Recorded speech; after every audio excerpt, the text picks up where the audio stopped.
I got another poem. I got a couple of thousand up here. Some of them I've written down, some of them are published. If I wrote them down, they're already published. Maybe they're already published up here.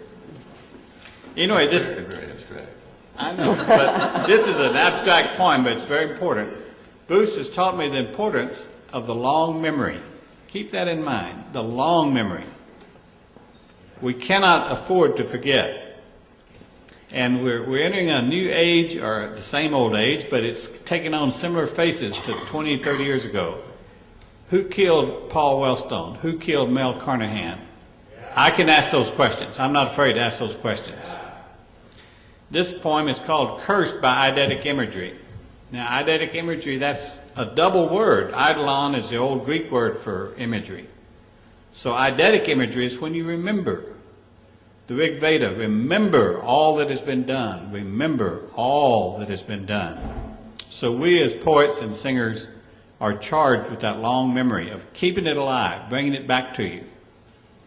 Cursed by eidetic imagery. Who can ever forget the year Jack Kennedy died? All the doctors at Parkland Hospital declared the throat wound an entrance wound. Why then the tracheotomy when he was already through that mortal door? Such things do not admit of poetry. The poet must wait 100 years or more before bespeaking this kind of evil.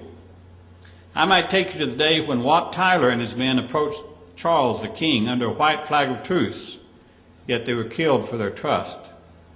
Or closer in time and space to us, Captain Jack and the Modocs approaching the bluecoats on the lava beds under a white flag, then whipping out the pistol and shooting the general whose name is now forgotten, but Captain Jack's remains.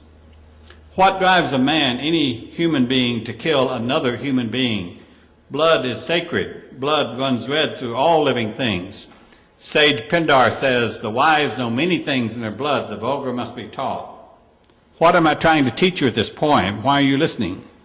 Maybe to listen to the wind in oak leaves, to hear the voices of the upper air, to catch the murmurs only rivers give, the long, slow sough of ocean's roar, a minimum deposit of attention. Perhaps the voice of a woman, ever gentle, the touch of her skin, so alike and unlike, wilderness and high mountains, the curious labyrinth of the human soul, the tragedy of techno-man, driven by database, more electron than neuron, jerking to whose electronic whip? Or I could sing the song of a natural, pre-Edenic, who knows the apple whole. One cannot destroy a man without first destroying the God in oneself.